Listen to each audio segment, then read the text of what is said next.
আসসালামু আলাইকুম প্রিয় দর্শক। অন্য মঞ্চের আলাপচারিতায় আপনাদের সকলকে আমন্ত্রণ জানাচ্ছি। প্রিয় বন্ধুরা, প্রীতি, সালাম এবং শুভেচ্ছা নেবেন।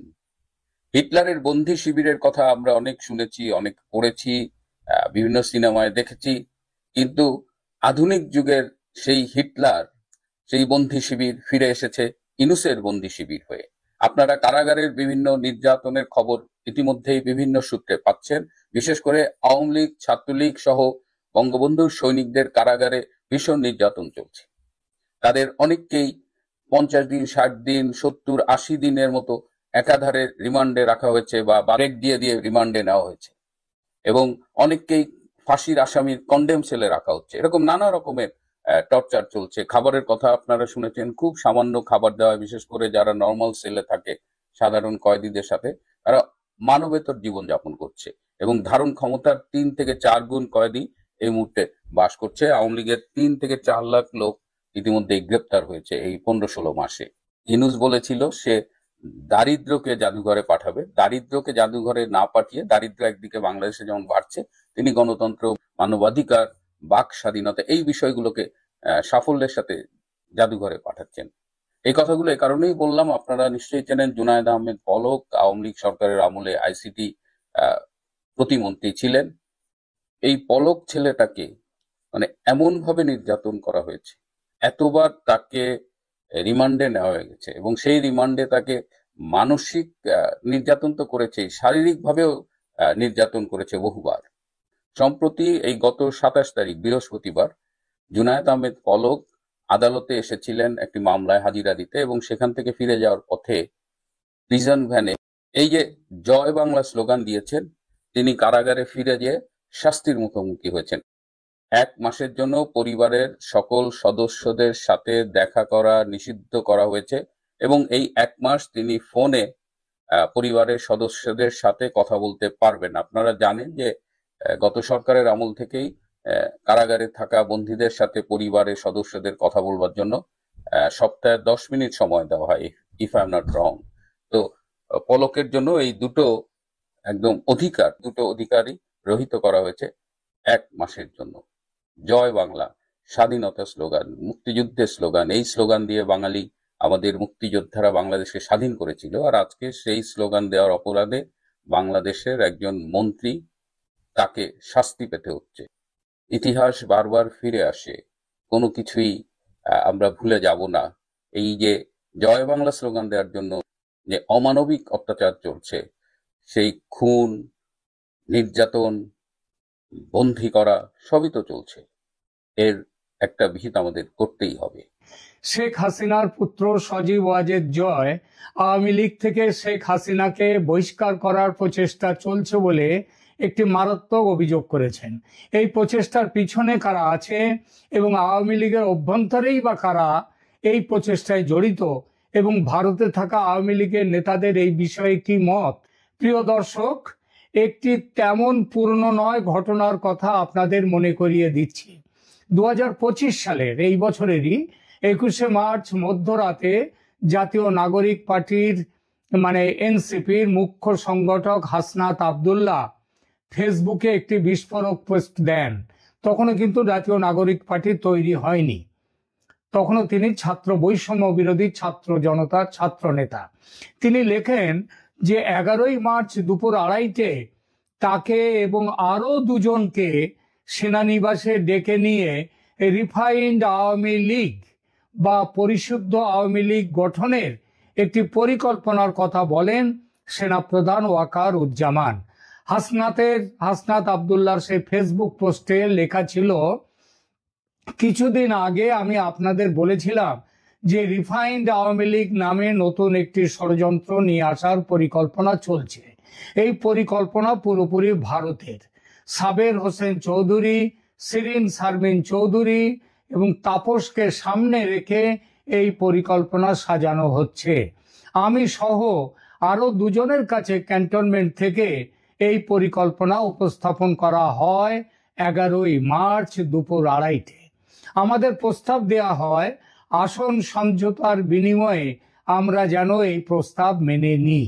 হাসনাত আরো অভিযোগ করেন যে তাদের বলা হয়েছে ইতিমধ্যে একাধিক রাজনৈতিক দল শর্ত সাপেক্ষে আওয়ামী লীগ পুনর্বাসনে রাজি হয়েছে এবং একটি বিরোধী দল থাকার চেয়ে একটি দুর্বল আওয়ামী লীগ সহ একাধিক বিরোধী দল থাকাটা নাকি ভালো। হাসনাত আব্দুল্লাহর ওই পোস্ট থেকে যে বিষয়গুলি বেরিয়ে এলো তা এরকম: 1, রিফাইন্ড বা পরিশুদ্ধ আওয়ামী লীগ গঠনের চেষ্টা চলছে। 2, সেনাপ্রধান এই চেষ্টার অন্যতম অংশীদার। 3, পরিকল্পনা পুরোপুরি ভারতের তৈরি। 4, আওয়ামী লীগের যেসব নেতা বাংলাদেশে জেলখানার বাইরে আছেন তাদের কেউ কেউ এই পরিকল্পনার মধ্যে যুক্ত। এবং 5, বাংলাদেশের একাধিক রাজনৈতিক দল এই পরিকল্পনার অংশীদার। আমরা এই পয়েন্টগুলো নিয়ে আমাদের এখনকার আলোচনা করব। একটি পরিশুদ্ধ তথা দুর্বল আওয়ামী লীগ তৈরির পরিকল্পনা প্রকাশ্যে আসে সেই প্রথম।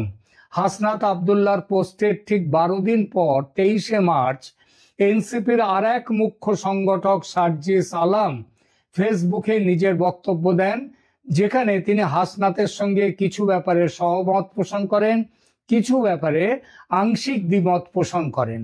সার্জিস তার পোস্টে লেখেন, যেভাবে এই কথাগুলো ফেসবুক স্ট্যাটাসের মাধ্যমে এসেছে এই প্রক্রিয়াটি আমার সমীচীন মনে হয়নি। এর ফলে পরবর্তীতে যে কোনো স্টেক হোল্ডারের সঙ্গে আমাদের গুরুত্বপূর্ণ আলোচনা আস্থার সংকটে পড়তে পারে। অর্থাৎ ভবিষ্যতে কেউ খবর বেরিয়ে যেতে পারে ভেবে এরকম আলোচনা নাও করতে পারে এদের সঙ্গে। তাহলে বোঝা যাচ্ছে যে এটা গোপন আলোচনা ছিল এবং সেটা সেনাপ্রধান সেই গোপন আলোচনাটা করেছেন। আরো লেখেন সার্জিস আলম, সেদিন সেনানিবাসে আমাদের ডেকে নেওয়া হয়নি, বরং আমরা নিজেরাই সাক্ষাতের উদ্যোগ নিয়েছিলাম। সেনাপ্রধানের বক্তব্যকে তিনি সরাসরি প্রস্তাব হিসেবে না দেখে অভিমত প্রকাশ হিসেবে দেখেন, মানে ওপিনিয়ন, এবং বলেন এই দুটি বিষয়ের মধ্যে পার্থক্য রয়েছে। তবে তিনি স্বীকার করেন যে সেদিন সেনাপ্রধান অনেকটা স্ট্রেট ফরওয়ার্ড এবং কনফিডেন্ট ভাষায় কথা বলেছিলেন। হাসনাতের পোস্টের পর সুইডেন ভিত্তিক নেত্র নিউজের কাছে প্রতিক্রিয়া জানায় সেনা সদর। 22শে মার্চ প্রকাশিত প্রতিবেদনে সেনা সদরের বিবৃতিতে কয়েকটি বিষয় স্পষ্ট করা হয়। সেনা সদর নিশ্চিত করেছে যে 11ই মার্চ সেনাপ্রধান জেনারেল ওয়াকার উজ্জামানের সঙ্গে বৈঠকটি হয়েছিল। তবে হাসনাত ও সার্জিসকে ডেকে নিয়ে যাওয়া হয়নি, বরং তারাই দীর্ঘদিন ধরে সেনাপ্রধানের সঙ্গে সৌজন্য সাক্ষাতের জন্য আগ্রহ প্রকাশ করেছিলেন। সেনা সদর হাসনাতের বক্তব্যকে সম্পূর্ণ রাজনৈতিক স্টান্টবাজি বই, অন্য কিছু নয়, এবং অত্যন্ত হাস্যকর ও অপরিপক্ক গল্পের সম্ভার বলে আখ্যা দেয়। তবে হাসনাত যে অপরিপক্ক গল্প বলেছিল তা নয়, হাসনাত যে মিথ্যে কথাও বলেননি, বরং অন্তত এই ব্যাপারে সত্যি কথা বলেছিলেন সেটা আজ প্রমাণিত। সজীব ওয়াজেদ জয় হাসনাত আব্দুল্লাদের সঙ্গে বৈঠকের, সেনাপ্রধানের সেই বৈঠকের প্রায় 9 মাস পর অভিযোগটি নিয়ে প্রকাশ্যে এলেন দিন তিনেক আগে। কে? সজীব ওয়াজেদ জয়, শেখ হাসিনার পুত্র। তবে তিনি নতুন যে কথাটি বলেছেন সেটা হলো নেতৃত্ব পরিবর্তনের এই প্রচেষ্টা শুধু আওয়ামী লীগের ক্ষেত্রে নয়, চলছে বিএনপির ক্ষেত্রেও। সম্প্রতি বিবিসি বাংলাকে দেয়া একান্ত সাক্ষাৎকারে জয় আরো অভিযোগ করেছেন যে বাংলাদেশের বড় দুটি দল আওয়ামী লীগ ও বিএনপির নেতৃত্বে পরিবর্তন আনতে একটি অগণতান্ত্রিক তৎপরতা চলছে। তিনি বলেন, দুই দলেরই নেতৃত্ব পরিবর্তন করার উপর বিদেশ থেকে একটা খেলা চলছে। রিফাইন্ড আওয়ামী লীগের ধারণা সম্পর্কে জয় জানান, দলের নেতৃত্ব থেকে শেখ হাসিনাকে বাদ দিয়ে এবং তার ঘনিষ্ঠ নেতাদের সরিয়ে একটি রিফাইন্ড বা পরিশুদ্ধ আওয়ামী লীগ গঠনের পরিকল্পনা এগিয়ে নিয়ে যাওয়া হচ্ছে। এই প্রক্রিয়াকে তিনি 2006-2007 সালের 1-11 সেনা সমর্থিত তত্ত্বাবধায়ক সরকারের সময়ের প্রচেষ্টার সঙ্গে তুলনা করেছেন। তখনও একই ধরনের উদ্যোগ নেওয়া হয়েছিল, কিন্তু ব্যর্থ হয়। সজীব ওয়াজেদ জয় প্রশ্ন তুলেছেন, বিদেশি কয়েকটি দেশ, বিদেশি কয়েকটি শক্তি আর আমাদের সুশীল সমাজের কয়েকজন মিলে নির্ধারণ করবে যে কে প্রধানমন্ত্রী হলে রিফাইন্ড হবে, কে নেতা হলে রিফাইন্ড হবে। এটা কি বাংলাদেশের জনগণ চায়? কারা এই পরিকল্পনায় জড়িত বলে তার অভিযোগ? না, তিনি কারো নাম করেননি, শুধু বিদেশি শক্তি বলেছেন, আর বলেছেন দেশের মধ্যেও কিছু শক্তি। বিদেশি শক্তির নাম করলে রাজনৈতিকভাবে ক্ষতি হতে পারে ভেবেই যে তিনি কারো নাম করছেন না, সেটা বোঝা যায়। যেমন শেখ হাসিনাও আমেরিকার নাম এখন করেন না, আগে করেছিলেন, কিন্তু এখন করেন না। তার পতনের মূলে আমেরিকার কথা তিনি বলেন না। তো সজীব ওয়াজেদ জয়ও এটাই ভেবে যে এই মন্তব্য করেছেন, কারণ নাম করেননি, সেটা বোঝা যায়। তবে আমাদের ক্ষেত্রে তো আমরা যারা ইউটিউব করি তাদের ক্ষেত্রে তো কোনো বাধা নেই, সুতরাং নাম আমরা নিতেই পারি, কেননা সত্যিটা জানার অধিকার আছে সাধারণ মানুষের। 11ই মার্চের সেনানিবাসের বৈঠকে হাজির ছিল দুটি পক্ষ। প্রথম পক্ষ সেনাপ্রধান। রিফাইন্ড আওয়ামী লীগের প্রস্তাব প্রথম প্রকাশ্যে আনেন তিনি। ওয়াকারুজ্জামান এই প্রক্রিয়ার মাথা কিনা বলা যায় না, তবে অন্যতম প্রধান সমর্থক যে তিনি, সেটা নিঃসন্দেহে বলা যায়।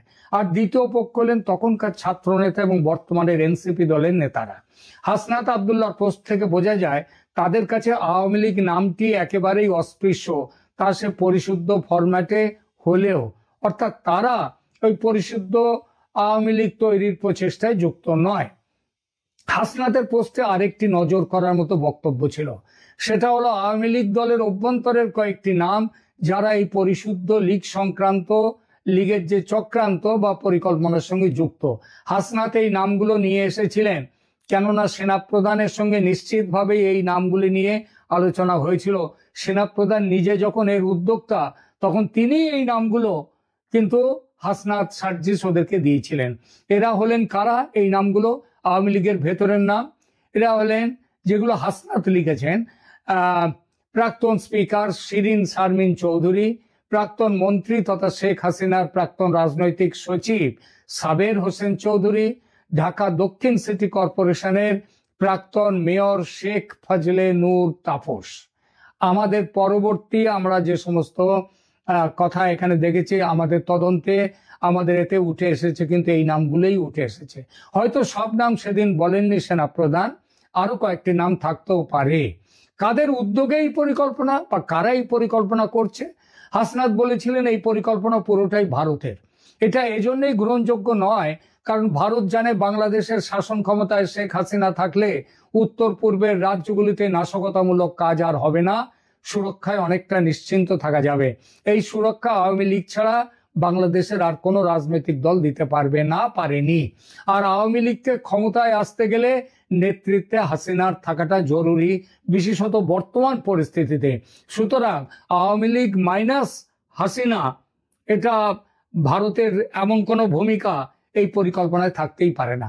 জয় বলেছেন বিদেশি কয়েকটা দেশ, বিদেশি কয়েকটি শক্তি, আর আমাদের সুশীল সমাজের কয়েকজন। সুশীল সমাজের কয়েকজন বলতে কাদের নাম করেছেন সেটাও কিন্তু বলেননি। আমার দৃঢ় ধারণা সেনাবাহিনীকেও এখন তারা চটাতে চান না। সুতরাং সুশীল সমাজ মানেই ওই সেনাবাহিনীকেই হয়তো তিনি মিন করেছেন। এর বাইরে আর কোনো সুশীল সমাজের আর কারো এখন এই মুহূর্তে বাংলাদেশে ফুটো করি দাম নেই। এই বিদেশি শক্তি বলতে তাহলে কারা? মুখ্যত আমেরিকা। এটাও বলার অপেক্ষা রাখে না, কারণ হাসিনা সরকার উৎখাতের মূল ছিল আমেরিকা। শেখ হাসিনার মেরুদণ্ড শক্ত ও সোজা এমন মানুষ ক্ষমতায় এলে আমেরিকার অসুবিধে, আর আমেরিকার সঙ্গে আছে পাকিস্তান, তুরস্ক। আজকাল বাংলাদেশে তুরস্কের খুব দাপাদাপি, তাদের গোয়েন্দা সংস্থা MIT খুব আসছে বাংলাদেশে। আমেরিকা চায় না যে শক্ত মেরুদণ্ডের কোনো মানুষের হাতে থাকুক বাংলাদেশ। কোনো দেশেই নেতৃত্বে শক্তপোক্ত মানুষকে পছন্দ নয় আমেরিকার, তারা চায় জো হুজুর সরকার। এই জন্যই 2024-এর নির্বাচনে মোদীকে হারাতেও উঠে পড়ে লেগেছিল আমেরিকা, পারেনি। জয়ের এই বিদেশি শক্তির ইশারা ভারতের দিকে তাকিয়ে যে করা হয়নি, সেটা পরিষ্কার হলো দুদিন আগে কাতারের দোহায় বাংলাদেশ ভারত আমেরিকার বৈঠকেও আমেরিকা দিয়েছিল হাসিনাকে বাদ দিয়ে পরিশুদ্ধ আওয়ামী লীগ গঠন করে তাদের নির্বাচনে অংশ নিতে দেওয়ার প্রস্তাব। এটা আমেরিকা দিয়েছিল। ভারতের প্রতিনিধি এর এত ঘোর বিরোধ জানান এবং ভারতের বিরোধিতায় সে প্রস্তাব চূড়ান্ত হয়নি শেষ পর্যন্ত। এবার আবার একটু ফিরে হাসনাত আব্দুল্লাহ 9 মাস আগে করার সেই পোস্টে, তিনি লিখেছিলেন, বাংলাদেশের একাধিক রাজনৈতিক দল এই রিফাইন্ড আওয়ামী লীগ প্রস্তাবের পক্ষে। আওয়ামী লীগের জোটে যে দলগুলি আছে তাদের মধ্যে কারো কারো এই পরিকল্পনায় অংশ থাকতেই পারে। কেন তাদের বাজার এখন ভালো যাচ্ছে না, ক্ষমতার বৃত্ত থেকে দূরে আছেন, এখন চাইছেন যেভাবেই হোক ক্ষমতার কাছাকাছি ফিরতে। কিন্তু তাদের চেয়েও এই ব্যাপারে বিশেষ শর্ত জামায়াতে ইসলামীর। ইউনূস সরকারের মূল চাবিকাঠি জামাতের হাতে, দেশ চালাচ্ছে তারাই, তবু তারা জানে মানুষ এখনো তাদের সেভাবে আপন করেনি যেভাবে একক শক্তির জোরে তারা রাজপাট দখল করতে পারবে। তাই তারা আওয়ামী লীগ দলের মূল চালিকা শক্তি শেখ হাসিনাকে দল থেকে সরিয়ে দিতে চায়। হাসিনাবিহীন দল হবে মাঝদারিয়ায় মাঝি ছাড়া নৌকো, তারা ছিটকে যাবে লড়াইয়ের ময়দান থেকে। এই একই কারণে জামাত চায় বিএনপির নেতৃত্ব পরিবর্তন। তারেক রহমান দেশে ফিরছেন না এবং লিখে নিন তিনি ফিরবেন না। ফিরলে তার অনেক কিছু হয়ে যেতে পারে। দেশে তার অনেক শত্রু। শোনা যাচ্ছে তারেক রহমান ভারতের কাছে চেয়েছেন যে দেশে ফিরলে তাকে রক্ষা করবার জন্য ভারত তার ক্ষমতা প্রয়োগ করুক। তাহলে বুঝতেই পারছেন দেশে তার অনেক শত্রু, যার জন্য তারেক রহমান ভারতের কাছে কি বলবো তার সুরক্ষা চাইছেন। সে আলোচনা নয় এখানে, পরে অন্য কোনো দিন অন্য কোনো ভিডিওতে করা যাবে। যেটা বলছিলাম, তারেক ফিরতে পারছেন না। এদিকে ম্যাডাম খালেদা জিয়া ভয়ানক অসুস্থ, ঈশ্বর তাকে বাঁচিয়ে রাখুন। কিন্তু যদি চরম কিছু হয়ে যায় তার, বিএনপি দলও তখন মাঝিবিহীন হাল ভাঙা পাল ছেঁড়া মাঝদরিয়ায় ভেসে থাকা নৌকোর মতো হয়ে যাবে। জামাতের আশা পুরোপুরি পূর্ণ হওয়ার পরিস্থিতি। আওয়ামী লীগের বক্তব্য নিয়ে দু কথা এবার। 3 দিন আগে কলকাতায় আওয়ামী লীগের সেন্ট্রাল কমিটির বৈঠক হলো। এই বৈঠকে উপস্থিত ছিলেন এমন একজন আমাকে ব্যক্তিগতভাবে জানালেন, বিষয়টি উঠেছিল বৈঠকে, একটুখানির জন্য কেউ গুরুত্ব দেননি। আওয়ামী লীগের বর্তমান নেতৃত্ব এই প্রয়াসকে প্রতারণা ও দলকে ধ্বংস করার চক্রান্ত বলে আখ্যা দিয়েছে। কলকাতায় আত্মগোপনে থাকা আওয়ামী লীগের এক যুগ্ম সাধারণ সম্পাদক আনন্দবাজার পত্রিকাকে বলেছেন, হাসিনাহীন আওয়ামী লীগ টিকবে না। আদতে আওয়ামী লীগকে ধ্বংস করাই এদের লক্ষ্য। এখনকার বাংলাদেশের রাজনীতি আজ এক অদ্ভুত দ্বিধাবিভক্ত বাস্তবতায় দাঁড়িয়ে একদিকে বিএনপির ভারপ্রাপ্ত চেয়ারম্যান তারেক রহমান দেশে ফিরতে পারছেন না বলে নিজেই ফেসবুকে জানিয়েছেন, অন্যদিকে ক্ষমতাচ্যুত সাবেক প্রধানমন্ত্রী শেখ হাসিনাকে দেশে ফিরিয়ে আনার জন্য রাষ্ট্রীয় প্রচেষ্টা চলছে, অথচ বাস্তবে সেটিও অনিশ্চিত। দুই নেতার অবস্থান দুই মেরুতে হলেও তাদের ঘিরে যে রাজনৈতিক বাস্তবতা তৈরি হয়েছে সেখানে একটা মিল স্পষ্ট, বাংলাদেশের ট্রানজিশন রাজনীতিতে এখন আর কারো ব্যক্তিগত ইচ্ছা বা ঘোষণাই চূড়ান্ত নয়, সিদ্ধান্ত নির্ধারিত হচ্ছে বহুপক্ষীয় আন্তর্জাতিক ও অভ্যন্তরীণ সমীকরণের ভেতর থেকে। বেগম খালেদা জিয়ার দীর্ঘদিনের অসুস্থতা, গত কয়েক দিনের আশঙ্কাজনক শারীরিক অবস্থা, হাসপাতালের বেডের পাশে ছেলের উপস্থিতি নিয়ে জনমনের স্বাভাবিক এবং মানবিক প্রত্যাশা তৈরি হয়েছিল। ছাত্র জনতার আন্দোলনের 15 মাস পর আওয়ামী লীগ সরকারের পতনের পর বিএনপিকে নতুন করে সংগঠিত করার এই কঠিন সময়টায় অনেকেই ধরে নিয়েছিলেন কন্যা নেত্রী যখন প্রায় অচল তখন ছেলে নেতা অবশেষে মাঠে ফিরবেন। দলের ভেতরে বাইরে সামাজিক যোগাযোগ মাধ্যমে এমনকি আন্তর্জাতিক মহলেও এই প্রত্যাবর্তনের সম্ভাবনা ঘিরে নানা বিশ্লেষণ শুরু হয়েছিল।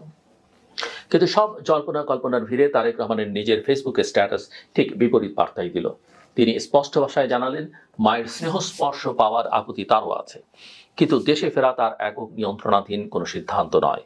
এ এক বাক্যে ভেঙে গেল সেই প্রচলিত ব্যাখ্যা যেখানে সব দায় চাপিয়ে দেওয়া হতো মামলার উপর, নিরাপত্তা ঝুঁকির উপর কিংবা আওয়ামী লীগ আমলের কথিত বাধা বিপত্তির উপর। এখন যখন মামলা নেই, নিরাপত্তা নিশ্চিত করতে বুলেট প্রুফ গাড়ি থেকে শুরু করে অস্ত্রের লাইসেন্স আবেদনের তথ্য পর্যন্ত সংবাদ মাধ্যমে চলে এসছে আর অন্তর্বর্তী সরকার সরাসরি জানিয়েছে তাদের কোনো আপত্তি নেই, তখনও যদি তিনি ফিরতে না পারেন তাহলে বুঝতে হবে হিসেবটা ঢাকার গণ্ডি ছাড়িয়ে অনেক দূর পর্যন্ত ছড়িয়ে আছে। তারেক রহমানের দেশে না ফেরা নিয়ে যে অনিশ্চয়তা তৈরি হয়েছে তার প্রথম স্তরটি আইনি ও কূটনৈতিক। যুক্তরাজ্যে তার রাজনৈতিক আশ্রয়, সেই আশ্রয়ের শর্তাবলী এবং ব্রিটিশ আইনের বাস্তবতা এসবই এখন তার রাজনৈতিক গতিবিধিতে প্রভাব ফেলছে। একদিকে তিনি বাংলাদেশের আদালতে সব মামলায় অব্যাহতি পেয়েছেন, কিন্তু অন্যদিকে ট্রানজিশনাল জাস্টিসের নতুন বাস্তবতায় তার নাম নিয়ে আন্তর্জাতিক অঙ্গনে কী ধরনের আলোচনা হচ্ছে সেটিও অজানা নয়। কোনো রাষ্ট্রই চায় না তার মাটিতে দেয়া আশ্রয় পরবর্তীতে তাকে নতুন ধরনের রাজনৈতিক ও আইনি সংঘাতে জড়িয়ে ফেলুক। তাই লন্ডনে থাকা কোনো প্রবাসী নেতার জন্য দেশে ফেরার সিদ্ধান্ত আজ আর স্রেফ বিমানের টিকিট আর সুটকেসের হিসেব নয়, এটি আন্তর্জাতিক আইনি অনিশ্চয়তাকেও ছুঁয়ে যায়। দ্বিতীয় স্তরটি দলীয় রাজনীতির। বিএনপি আজও একটা গভীরভাবে ব্যক্তি নির্ভর দল, কিন্তু সেই ব্যক্তি নির্ভরতা পুরোপুরি একমুখী নয়।